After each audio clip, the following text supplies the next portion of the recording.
Hello, जय हिंद, नमस्कार दोस्तों। आप सभी का स्वागत है आपके अपने YouTube channel mission target classes में।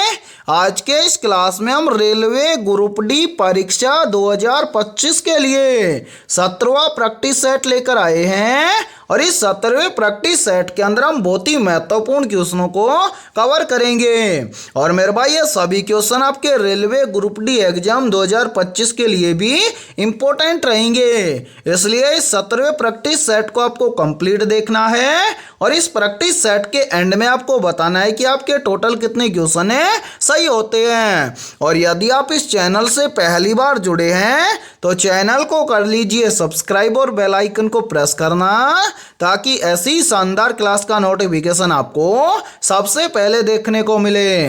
तो चलिए शुरू करते हैं आज के 17वें प्रैक्टिस सेट को बिना देरी के। पहला प्रश्न है आप सभी के सामने, कौन सा भारतीय राज्य ब्लैक राइस के लिए प्रसिद्ध है? ऑप्शन ए है मणिपुर राज्य, ऑप्शन बी है उड़ीसा राज्य, ऑप्शन सी है उत्तराखंड राज्य और ऑप्शन डी है केरल राज्य। तो यहाँ पर देखिए इन चारों में से करेक्ट आंसर हो जाएगा सभी का ऑप्शन है ए, यानी कि भारतीय मणिपुर राज्य ब्लैक राइस के लिए प्रसिद्ध है। तो पहले प्रश्न के अंदर करेक्ट आंसर हो जाएगा सभी का ऑप्शन है ए। तो चलिए फिर अगला प्रश्न देखते हैं। दूसरा प्रश्न है आप सभी के सामने, पाचन तंत्र में अम्ल का निर्माण कौन करता है? ऑप्शन ए है यकृत, ऑप्शन बी है आमाशय, ऑप्शन सी है बड़ी आंत और ऑप्शन डी है अग्नाशय। तो यहाँ पर देखिए इन चारों में से करेक्ट आंसर हो जाएगा सभी का ऑप्शन है डी, यानी कि पाचन तंत्र में अम्ल का निर्माण करता है अग्नाशय। तो दूसरे प्रश्न के अंदर करेक्ट आंसर हो जाएगा सभी का ऑप्शन है डी। तो चलिए फिर अगला प्रश्न देखते हैं। तीसरा प्रश्न है आप सभी के सामने, भारत पर पहला अरब आक्रमण कब हुआ था?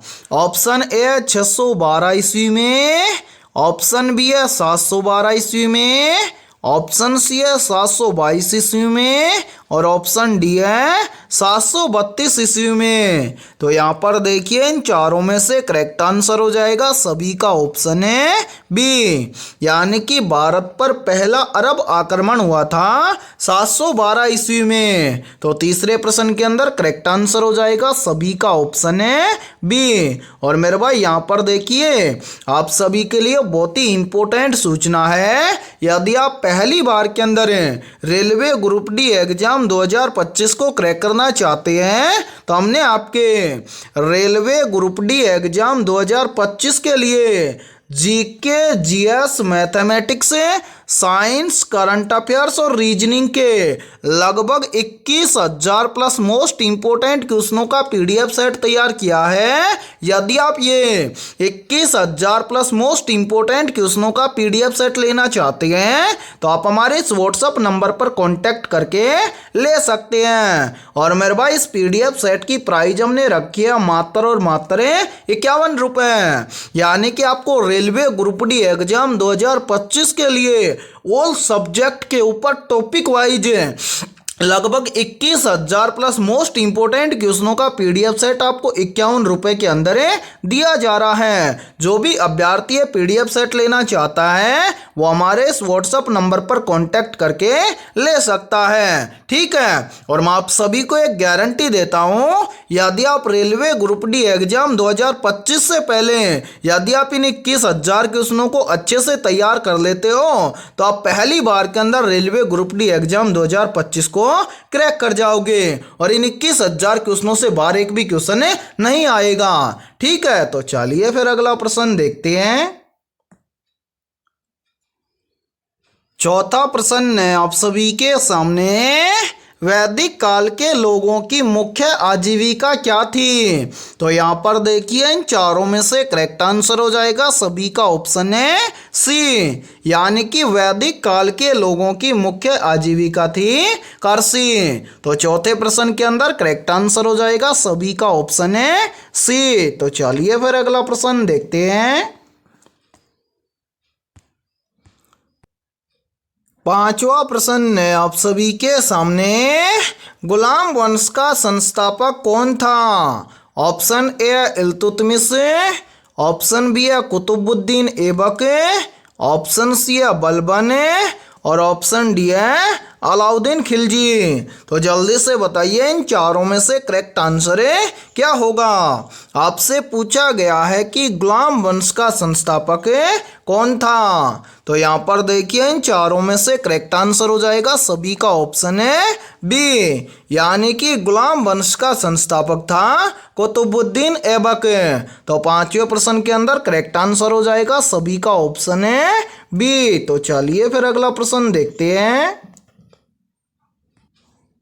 छठा प्रश्न है आप सभी के सामने, अशुद्ध जल को शुद्ध करने के लिए कौन सा रसायन उपयोग होता है? Option A ammonia, option B है क्लोरीन, ऑप्शन सी है नाइट्रोजन और ऑप्शन डी है ऑक्सीजन। तो यहाँ पर देखिए इन चारों में से करेक्ट आंसर हो जाएगा सभी का ऑप्शन है बी, यानी कि अशुद्ध जल को शुद्ध करने के लिए क्लोरीन रसायन का उपयोग किया जाता है। तो छठे प्रश्न के अंदर करेक्ट आंसर हो जाएगा सभी का ऑप्शन है बी। तो चलिए फिर अगला प्रश्न देखते हैं। सातवां प्रश्न है आप सभी के सामने, मानव शरीर में किस अंग को रक्त कारखाना कहा जाता है? मोस्ट इंपोर्टेंट प्रश्न है ये। तो जल्दी से बताइए इन चारों में से करेक्ट आंसर क्या होगा। आपसे पूछा गया है कि मानव शरीर में किस अंग को रक्त कारखाना कहा जाता है। तो यहाँ पर देखिए इन चारों में से करेक्ट आंसर हो जाएगा सभी का ऑप्शन है बी, यानी कि मानव शरीर में रक्त कारखाना कहा जाता है अस्थि मज्जांग को। तो सातवें प्रश्न के अंदर करेक्ट आंसर हो जाएगा सभी का ऑप्शन है बी। तो चलिए फिर अगला प्रश्न देखते हैं। आठवां प्रश्न है आप सभी के सामने, नाभिकीय ऊर्जा का प्रयोग किस क्षेत्र में किया जाता है? ऑप्शन ए कृषि के क्षेत्र में, ऑप्शन बी है ऊर्जा उत्पादन के क्षेत्र में, ऑप्शन सी है पशुपालन के क्षेत्र में और ऑप्शन डी है कपड़ा उद्योग क्षेत्र में। तो यहाँ पर देखिए इन चारों में से करेक्ट आंसर हो जाएगा सभी का ऑप्शन है बी, यानी कि नाभिकीय ऊर्जा का प्रयोग किया जाता है ऊर्जा उत्पादन के क्षेत्र में। तो आठवें प्रश्न के अंदर करेक्ट आंसर हो जाएगा सभी का ऑप्शन है बी। तो चलिए फिर अगला प्रश्न देखते हैं। नौवां प्रश्न है आप सभी के सामने, अकबर ने दीन ए इलाही की शुरुआत कब की थी? ऑप्शन ए 1571 ईस्वी में, ऑप्शन बी है 1582 ईस्वी में, ऑप्शन सी है 1565 ईस्वी में और ऑप्शन डी है 1590 ईस्वी में। तो यहाँ पर देखिए इन चारों में से करेक्ट आंसर हो जाएगा सभी का ऑप्शन है बी, यानी कि अकबर ने दीन ए इलाही की शुरुआत की थी 1582 ईस्वी में। तो नौवें प्रश्न के अंदर करेक्ट आंसर हो जाएगा सभी का ऑप्शन है बी। तो चलिए फिर अगला प्रश्न देखते हैं। 10वां प्रश्न है आप सभी के सामने, शरीर में पाचन क्रिया को नियंत्रित करने वाला एंजाइम कौन सा है?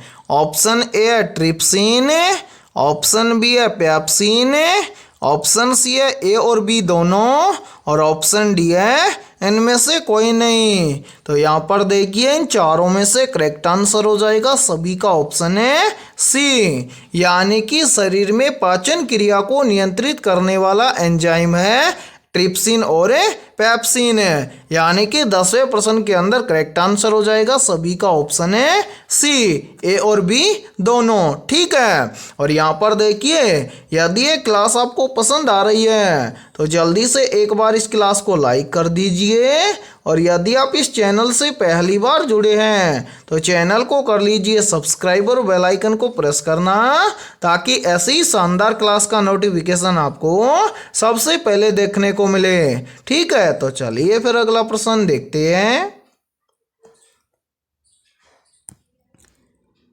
11वां प्रश्न है आप सभी के सामने, निम्न में से सिंधु घाटी सभ्यता किस युग की थी। मेरे भाई ये प्रश्न भी ग्रुप डी एग्जाम के अंदर पूछा गया प्रश्न है और मोस्ट इंपोर्टेंट प्रश्न है ये, आगे भी एग्जाम के अंदर पूछा जा सकता है। तो जल्दी से बताइए इन चारों में से करेक्ट आंसर क्या होगा।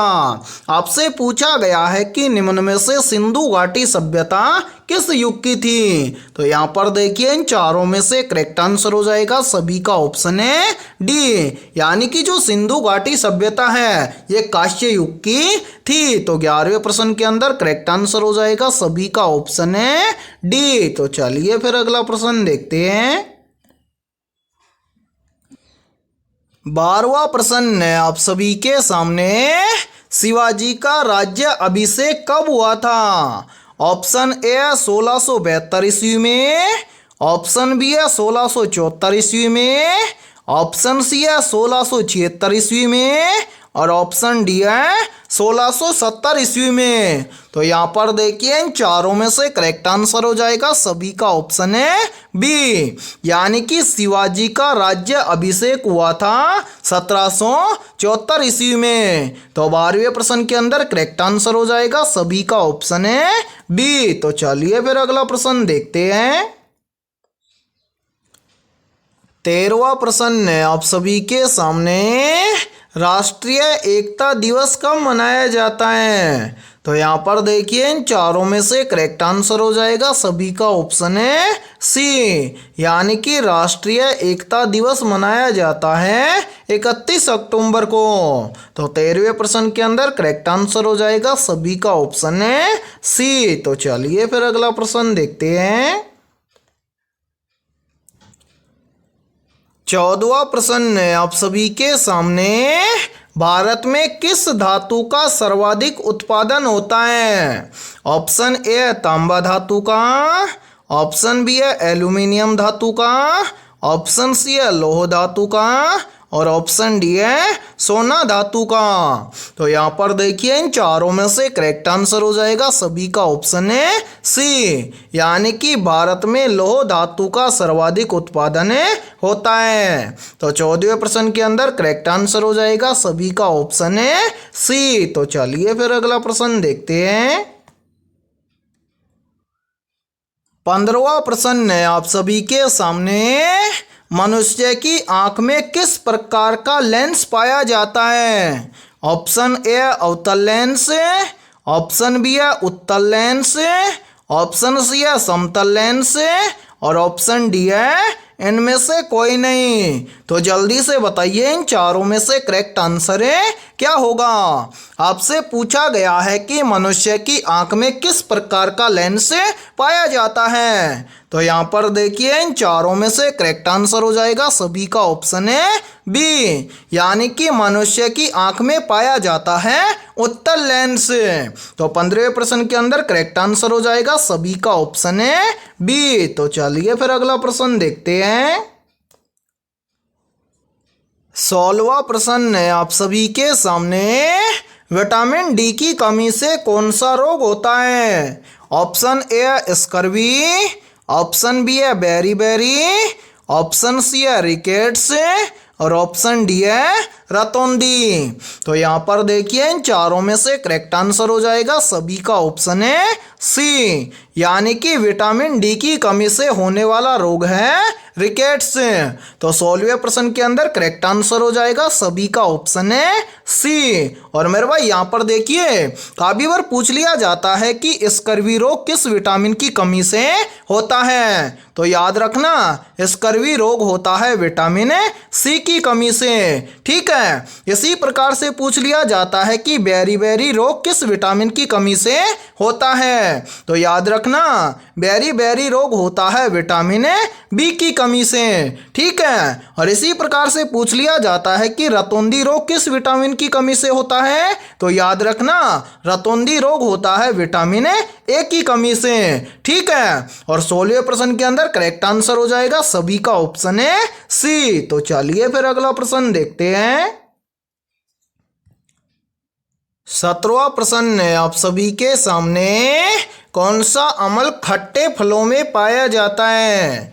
ऑप्शन ए टार्ट्रिक अम्ल है, ऑप्शन बी है हाइड्रोक्लोरिक अम्ल है, ऑप्शन सी है सिट्रिक अम्ल है और ऑप्शन डी है ऑक्सैलिक अम्ल है। तो यहाँ पर देखिए इन चारों में से करेक्ट आंसर हो जाएगा सभी का ऑप्शन है सी, यानी कि खट्टे फलों में पाया जाता है सिट्रिक अम्ल। तो 17वें प्रश्न के अंदर करेक्ट आंसर हो जाएगा सभी का ऑप्शन है सी। और मेरे भाई इस क्लास के अंदर आपको एंड तक बने रहना है, क्योंकि इस क्लास के अंदर बहुत ही इंपॉर्टेंट क्वेश्चन होने वाले हैं। ठीक है, तो चलिए फिर अगला प्रश्न देखते हैं। 18वां प्रश्न है आप सभी के सामने। लाल लिटमस नीला हो जाए तो वह किस प्रकार का पदार्थ होगा?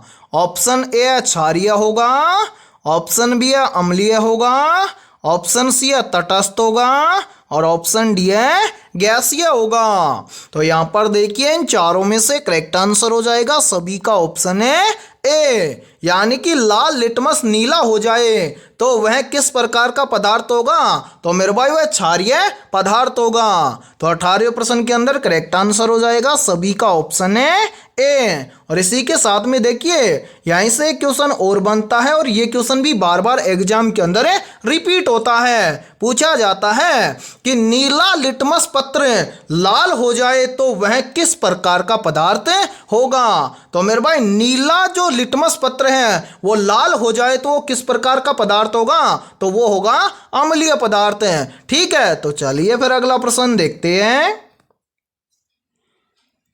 19वां प्रश्न है आप सभी के सामने। भारत में लाल मिट्टी का सर्वाधिक विस्तार पाया जाता है। ऑप्शन ए मध्य प्रदेश एवं छत्तीसगढ़ में, ऑप्शन बी ओडिशा एवं पश्चिम बंगाल में, ऑप्शन सी है आंध्र प्रदेश एवं तमिलनाडु में और ऑप्शन डी है राजस्थान एवं गुजरात में। तो जल्दी से बताइए इन चारों में से करेक्ट आंसर क्या होगा? आपसे पूछा गया है कि भारत में लाल मिट्टी का सर्वाधिक विस्तार पाया जाता है। मोस्ट इंपोर्टेंट प्रश्न है ये। तो यहाँ पर देखिए इन चारों में से करेक्ट आंसर हो जाएगा सभी का ऑप्शन है सी, यानी कि भारत में लाल मिट्टी का सर्वाधिक विस्तार पाया जाता है आंध्र प्रदेश एवं तमिलनाडु में। तो 19वें प्रश्न के अंदर करेक्ट आंसर हो जाएगा सभी का ऑप्शन है सी। और इसी के साथ में देखिए आप सभी के लिए बहुत ही इंपॉर्टेंट सूचना है। यदि आप पहली बार के अंदर रेलवे ग्रुप डी एग्जाम 2025 को क्रैक करना चाहते हैं तो हमने आपके रेलवे ग्रुप डी एग्जाम 2025 के लिए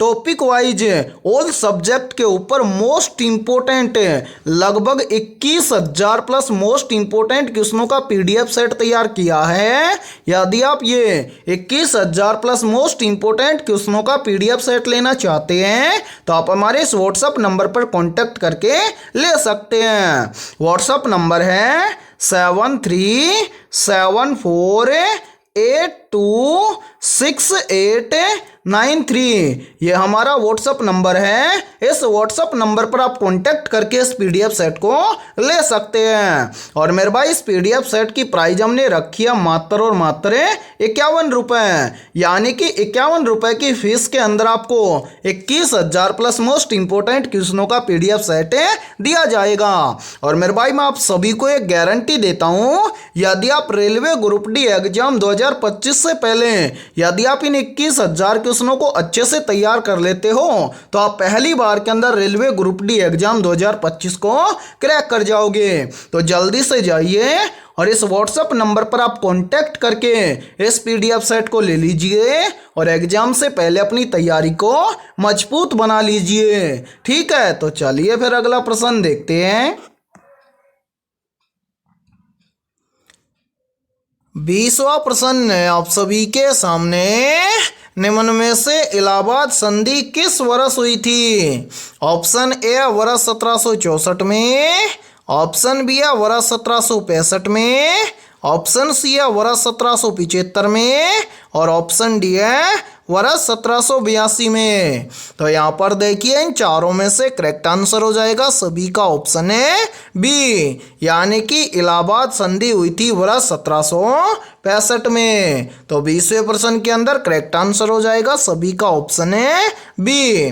और इसी के साथ में देखिए आप सभी के लिए बहुत ही इंपॉर्टेंट सूचना है, यदि आप पहली बार के अंदर रेलवे ग्रुप डी एग्जाम 2025 को क्रैक करना चाहते हैं तो हमने आपके रेलवे ग्रुप डी एग्जाम 2025 के लिए ऑल सब्जेक्ट के ऊपर टॉपिक वाइज लगभग 21,000 प्लस मोस्ट इंपोर्टेंट क्वेश्चनों का पीडीएफ सेट तैयार किया है। यदि आप ये 21,000 प्लस मोस्ट इंपोर्टेंट क्वेश्चनों का पीडीएफ सेट लेना चाहते हैं तो आप हमारे इस व्हाट्सएप नंबर पर कांटेक्ट करके ले सकते हैं। व्हाट्सएप नंबर है 7374826893। ये हमारा व्हाट्सएप नंबर है। इस व्हाट्सएप नंबर पर आप कांटेक्ट करके इस पीडीएफ सेट को ले सकते हैं।